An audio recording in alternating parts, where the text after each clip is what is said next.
home, chaos erupted when supporters of Nakuru Governor Kinudhia Mbugua and his opponent, former NTSA chairman Lee Kinyanjui, clashed during a political meeting at Tendwet village in Kuresoi South constituency.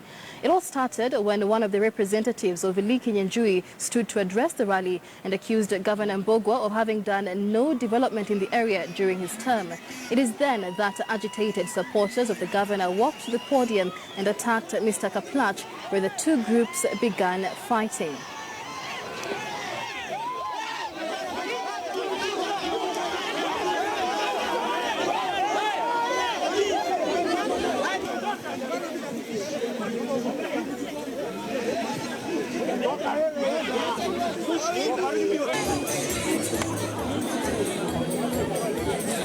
Na tukienda kupiga kura, kila mtu mimi nafikiri iko na card ya kupiga kura. Tafadhali tupige kura kwa amani, tusichokosane. Hii Nakuru County ni uso ya Kenya.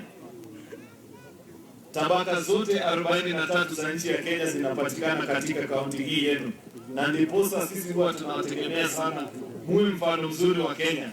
Na kwa miaka ile ambayo imepita imekuwa mfano mzuri. Na tunataka tu kuomba viongozi ambao wanawania kiti ya siasa, tafadhali msigawanye hawa wananchi katika msingi ya kikabila, katika msingi wa kisiasa. Zungumza maneno yako na usonge. Busia Senator Amos Wako, Funyula MP Paul Otoma and Matayos MP Godfrey Odanga clashed with Busia Governor Sospita Ojamong over claims of graft in the county government, as indicated in the Senate and Auditor General's report of the financial year 2013-2014. The leaders demanded answers from the county government over missing funds, challenging the governor to tell members of the public how the unaccounted funds were spent. Speaking in Mundika constituency during the burial of one-time former NSSF boss Martin Kunguru, the MPs said both the Senate and County Public and Accounts Investment Committee fault the county administration of massive theft. However, Ojamong dismissed the allegations of graft, accusing the Senate of political witch hunt against the governors. All the way from the county assembly reports, mtu hawezi kusema ati Senate imekuwa influenced by anybody. What about the county assembly imekuwa influenced na nani? The same report county assembly imetoa ndio Senate imetoa. Kwamba wewe haujafanyia watu wa Busia haki. Umesema utaenda kotini kujitetea, lakini mimi nakungoja kwa kiwanja ya siasa. Mambo ya koti hiyo mimi sijui. Nasema kama wabunge nyinyi pia mkiwa kule Nairobi, badala ya kuja kulima gavana hapa na watu yake, mkuje mtuambie mumeleta kitu gani kule Nairobi, mumeletea sisi watu ya Busia. Kwa hivyo tusilaimu tu ati gavana unini, maneno ya ufisadi. Vitu zinaandikwa kwa gazeti ile kitu uongo tu. Hakuna namna unaweza kulipa bilioni 1 na wewe unatembea kama jamaa hivi. The body of the late Nyeri governor, Nderitu Gachagua, will be brought back from London on Wednesday. The family is expected to issue a formal statement this afternoon after his younger brother, Rigathi Gachagua, arrived from London last night. The late governor passed on at the Royal Marsden Hospital, where he had been receiving treatment for pancreatic cancer. Nyeri's deputy governor, Samuel Wamadhai, is also expected to be sworn in as governor on Monday, 27th. KTN's senior reporter, Carol Nderi, brings us more. At the late Governor Nderitu Gashagua's Herega home in Mathira, Nyeri, preparations are underway, even as messages of condolences continue to trickle in. First is to pass condolences to the family and friends of the late governor. We're going to miss him. He contributed both to our county and the country. Gachagua was also among the 3 coordinators selected by Jubilee to run the presidential campaign in Nyeri, and there must have been something special that was seen in this man, because he was a mobilizer. He was someone who would get people to do what he wanted. Sources close to the family have revealed that the late Gashagua's body might be brought back from London on Wednesday. The family, through Gashagua's younger brother Rigathi Gachagua, will however issue a formal statement on Sunday 26th at the Herega family home. Nderitu Gachagua is the first governor in Kenya's post-independence history to pass on while still in power. According to Article 182 of the Constitution, when a governor dies, there is no by-election. Instead, the deputy governor automatically ascends to power. Nyeri's Speaker David Mugo said they wrote to the Attorney General seeking further direction. He sought the advice and intervention of the Attorney General so that he can prompt the Chief Justice to appoint a judge to do the swearing in. It has now been confirmed that Nyeri's deputy governor will be sworn in on Monday 27th as the new governor, a position he will hold until elections are held in August 2017. Look at this. Samuel Wamathai Githaiga will be the man under the spotlight. Wamathai, who once served as a diplomat, has been by Gashagua's side all through, more so during the late Gashagua's illness that spanned to almost 3 years, as Wamathai presided over county functions. The law also dictates that upon the passing of a governor, members of his or her cabinet also automatically lose their seats. It will be upon the new governor's prerogative whether to reappoint them. As per the law, they are not in office, but it will be the discretion of the incoming governor, either to appoint them or to appoint others. That will be his decision. The dynamics of the gubernatorial race in Nyeri have changed now. Gachagua, despite his illness, had expressed interest in running for re-election.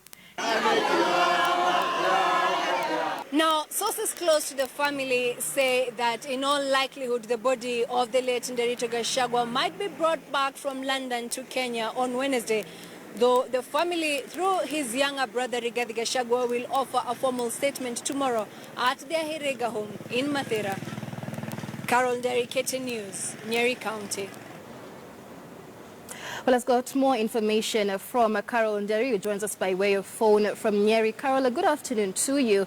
I understand that the late Nderitu Gashagua's family is set to issue a formal statement later on, but how are the burial preparations so far? Good afternoon, Michelle. Yes, the family is expected to issue a statement at exactly 2 p.m. His younger brother, Rigathi Gachagua, jetted back from London last night, and so the family will issue that formal statement at 2 p.m. at their Herega home in Mathera, Nyeri County. And now, of course, Michelle, from the family, once they issue that particular statement, we'll get more details about the burial plans, exactly when it will be. Probably the venue will be still at Herega Mathera, where his home is. And Michelle, the developments that will be expected tomorrow. As you know, now there's a power vacuum now that the governor passed. But according to Article 182 of the Constitution, it says that the deputy governor is supposed to assume power automatically once a governor passes on. But that also has to be done legally, and that is why there will be a swearing-in ceremony tomorrow here in Nyeri County. We had spoken to the Speaker of the Nyeri County Assembly, David Mugo, who had said that they had written to the Attorney General to seek further guidance and also for him to issue a judge who will do the swearing-in, but it has been confirmed that that will be done tomorrow. And Ambassador Samuel Wamathai Githaiga, who has been serving as Gashagua's deputy governor, will be sworn in tomorrow as the new governor of Nyeri. That is up until August when the elections will be held. Michelle. All right, and Carol, how have the residents of Nyeri reacted to the fact that the deputy governor, Samuel Wamathai, will be sworn in as governor tomorrow? Well, Michelle, what can be said about Samuel Wamathai? He has been, would I say, criticized for his softness. He has been a loyal deputy governor to the late governor, unlike what we have seen perhaps in other counties, the scenarios that have been evidenced in other counties where the governor has been squabbling with the deputy governor. For instance, Kirinyaga or even Murang'a, just here next to Nyeri County, the governor and the deputy do not see eye to eye in Murang'a and Kirinyaga. But here in Nyeri, they have been allies, they have been buddies, but some say that Wamathai is a bit too soft. So the spotlight will be on him. He's quite unlike the late Gachagua. The late Gachagua was rather as an astute politician, one who did what he wanted to do, one who said what he wanted to say, quite a contrast to the personality and the demeanor of the deputy governor. And that is why his younger brother Rigathi sort of seemed to step in during his brother's long absence while he was in hospital in India and London. He had been hospitalized in and out for close to 3 years. In fact, since 2014, that was his last public appearance, and then he disappeared for a few months, and there was speculation where is Governor Nyeri Gachagua, and later it emerged that he had been ailing, and only recently did the family confirm that he had pancreatic cancer. So regarding the deputy governor, well, Nyeri, people are waiting to see how he'll execute his mandate and roles, and until August, when the national elections will be held, and the people will decide whether Wamadai will retain that seat as governor, if he will be interested to vie for it, or other interested parties, because there are other people also eyeing that same seat. And the death of the late Gachagua, of course, has changed the scenario of politics in Nyeri County, especially regarding the gubernatorial seat. Michelle. All right, many thanks, Carol Nderi. They are speaking to us on phone from Nyeri County, where she is keeping an eye on the family of the late Nyeri Gachagua, which is set to issue a formal statement later to the press. Now moving on, Kilifi Deputy Governor Kenneth Kamto yesterday abandoned his boss, Governor Amason Kingi, to join the Jubilee Party, where he was immediately endorsed as the running mate of Jubilee gubernatorial candidate Gideon Mung'aro.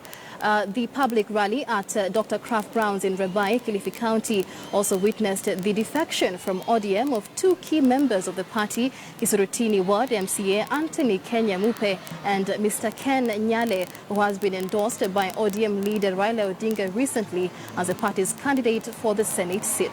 Kwale Governor Salim Mvurya received the leaders to his party, having himself defected recently from ODM to Jubilee, whose party he will defend his seat on.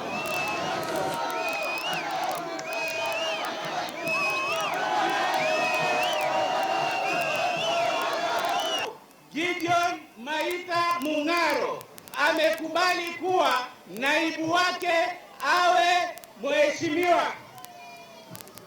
Mheshimiwa Kamto. Na yeye Kamto yuko hapa, atatuambia kwa nini ameungana na Mung'aro na alichaguliwa akiwa na Kingi, hivi sasa amekuwa ndio deputy wa Mung'aro. Nikiongoza kundi la wabunge wenzangu wa Pwani, tukaenda kufanya mashauri na serikali kuuliza maendeleo ya watu wa Pwani, kuliko barabara, kuliko maji, kuliko miundo misingi. Ndio maana tukaanza safari hiyo. Leo hii nashukuru sana kwamba ndugu zangu wameona mwangaza ya kwamba yale tulikuwa tukiongea yalikuwa ya kweli, na kwamba wanaona umuhimu wa nini sisi tushikane, tuwe kitu kimoja, tufanye kazi pamoja.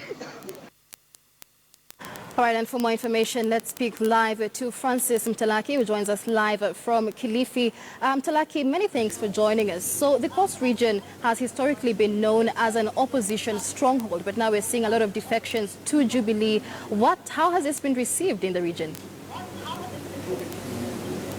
Well, good afternoon, Michelle. I'm back in Mombasa. And what we can be able to say with regard to post-politics generally is that we are seeing that the Jubilee, led by the Deputy President, has been camping here. Remember, earlier this week, Jubilee, the Deputy President was in Rabai, and specifically he was also receiving some of the members. And it seems the Jubilee are using some of the key aspirants from the opposition that have decamped to the Jubilee side, so as they can be able to marshal the numbers. But looking at what Jubilee has been operating for the last 3 or 4 weeks, and with regard to these defections, it seems most of the leaders are coming from the ODM side.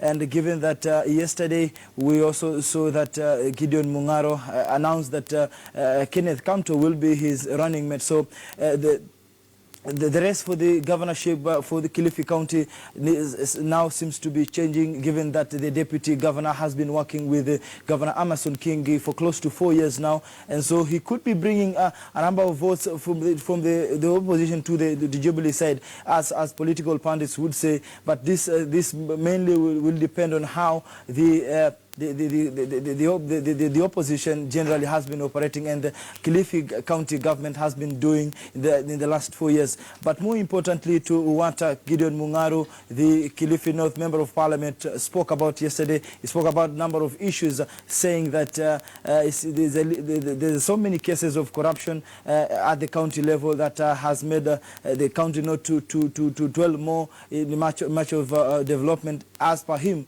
that is Gideon Mung'aro. And so as we run to the general election, Michelle, we'll be looking how the Jubilee side will be trying to marshal the numbers, given by the fact that the Coast region at large, this is a region that is perceived to be an opposition stronghold, and going by the fact that the last 2 general elections, this region has voted overwhelmingly for the opposition and the court principle, that is Raila Odinga.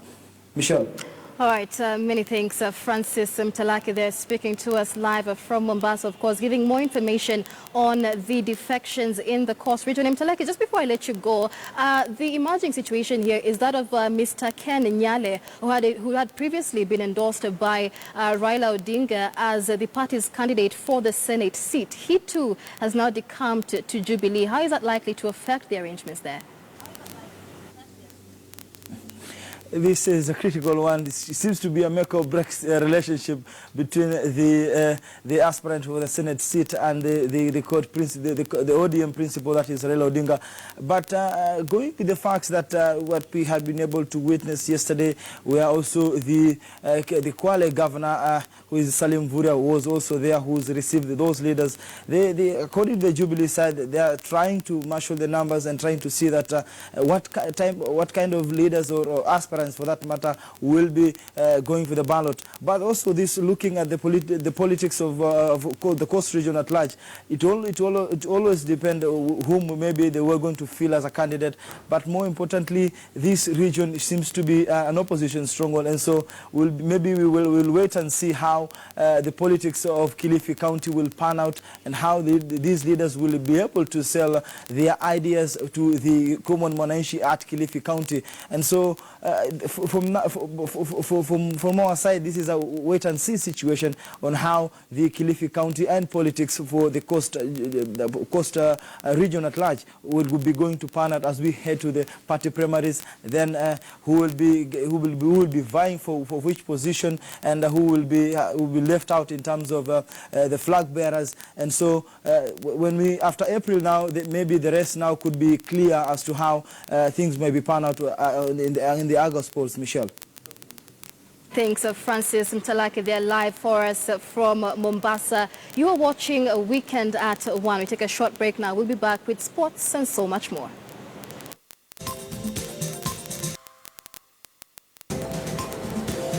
Welcome back to Weekend at 1. Now, political aspirants from small parties in Embu County have told off Jubilee Party Head of Secretariat Raphael Tuju over his remarks that the President's party does not recognize the small parties that are supporting his re-election bid. Led by Maendeleo Chapchap, gubernatorial candidate for Embu, Leonard Muriuki, the leaders said that Jubilee Party does not own the President and thus should not purport to determine who supports him and who does not. He said that President Uhuru Kenyatta is loved and supported by all Kenyans, regardless of tribe, religion, or political party's affiliation, and that the claims were reckless and uncalled for. As President Uhuru Kenyatta supporters, we were shocked the other day to read some statements, unfortunate statements in the media, that the President doesn't need support from any other parties apart from Jubilee, which to me I feel is very unfortunate, especially this time when we have very well-informed voters who are not going for parties, but they are going for individuals. There are so many voters who are choosing our president, our beloved president, Uhuru Kenyatta, not because he is in Jubilee. Jubilee doesn't own the president. The president is loved across the whole republic.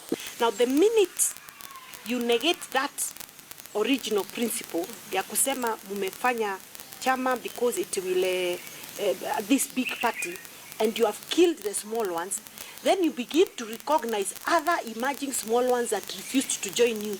You are then giving in to the very thing that you are running away from, then we shouldn't even have formed Jubilee. That sporty note that we wind up this edition of Weekend at 1 for our KTN Home viewers. My name is Mitchelle Ngele. Our sign language interpreter is Meresha Owiti. Weekend at 1, however, continues shortly on KTN News.